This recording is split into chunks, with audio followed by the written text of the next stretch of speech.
Gandang araw muli mga ate at mga kuya. Welcome sa akin channel, ang Kuya Nanding M.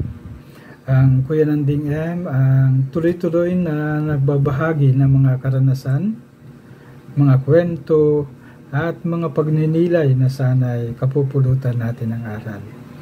Ang ibabahagi ko ngayong umaga ay tungkol sa aking inspirasyon sa pagninilay at nais kong ibahagi sa inyo. Mula sa aklat ni Propeta Isaias. Ako ang Panginoon, ako lamang ang Diyos at wala nang iba. Palalakasin kita, bagamat ako'y di mo pakilala. Ginagawa ko ito upang ako ay makilala ng buong daigdig. Na makilala nila ako ang Panginoon. Ako lamang at wala nang iba. Ako ang lumikha ng dilim at liwanag. Ako ang nagpapadala ng kaginhawaan at kapahamakan. Akong Panginoon ang gumawa ng lahat ng ito. Padadalahan kita ng sunod-sunod na tagumpay, parang masinsing patak ng ulan. Dahil dito, maghahari sa daigdig ang kalayaan at katarungan. Akong Panginoon ang magsasagawa nito. Ang salita ng Diyos. Salamat sa Diyos. Munting pagninilay. Noong nabasa ko ito at paulit-ulit kong binasa, nagkaroon ako ng inspirasyon na ibahagi ito muli sa inyo dahil napakaganda. Ang napagnilayan ko ay tuloy-tuloy na pagpapakilala ng Diyos sa pamamagitan ng kanyang salita, ang salita ng Diyos. Ang sabi niya dito, siya lamang ang dapat pahalagahan at magkaroon tayo ng katatagan ng pagtitiwala sa Kanya. At nag-iwan siya ng pangako, palalakasin kita kahit hindi mo pa ako kilala. Maganda ito na pagpaparamdam ng Diyos. Pero ibig sabihin na ito, maglaan din tayo ng paano natin makikilala ang Diyos. Ginawa ko ito upang makilala ng buong daigdig na ako ang Panginoon. Wala nang ibang Panginoon. Minsan kasi nagtatalo-talo ang ating diwa. Ano ba ang ating dapat unahin? Ano ba ang dapat nating pahalagahan?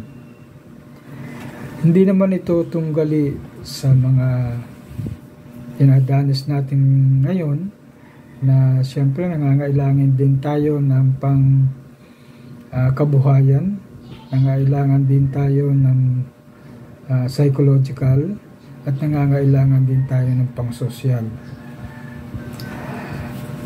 Ang dating ito sa akin ay patuloy siyang nagpapatunay na siya ang gumawa ng dilim at liwanag. Ano ang ibig sabihin nito?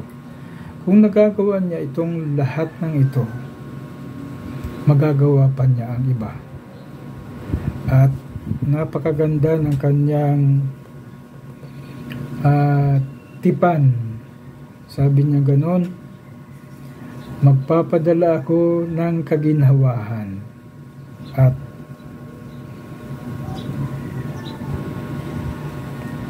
siya din ang nagbibigay ng kapahamakan. So may positive at may negative. Siguro ito doon sa mga taong hindi sumusunod ay merong kapahamakan. Meron din sa mga tao na nagsisikap ay kaginhawaan. At napakaganda nitong sa huli.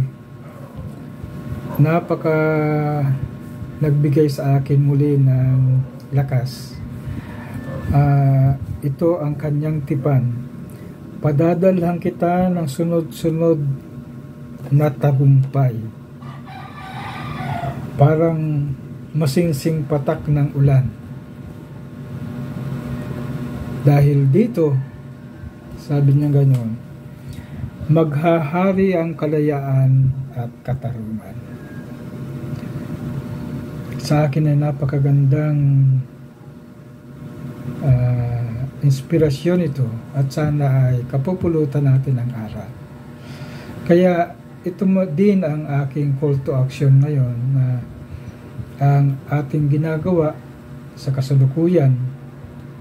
Sabi ko nga, kuminsan nakakapangpahina na rin ang ginagawa ko dito sa YouTube ay makaambag ito sa pagpapatatag ng pananampalataya at pagkaroon ng patutuo sa pamamagitan ng kilos at gawa.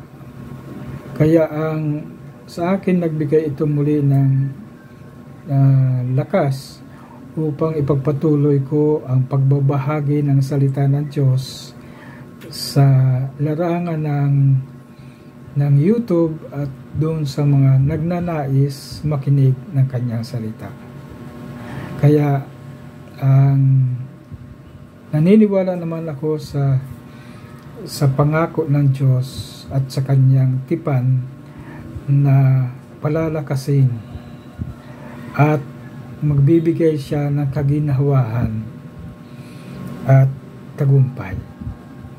Maraming salamat po, Panginoon, na kaming mga nagnanais na sumunod sa iyo sa pamamagitan ng social media ay magkaroon ng magandang kinabukasan at patungo sa iyo. Ang lahat ng ito ay pinasasalamatan namin kaysa ng Espiritu Santo magpasawalang hanggan. Amen. Dito po muna si Kuya Nanding at God bless po sa ating lahat.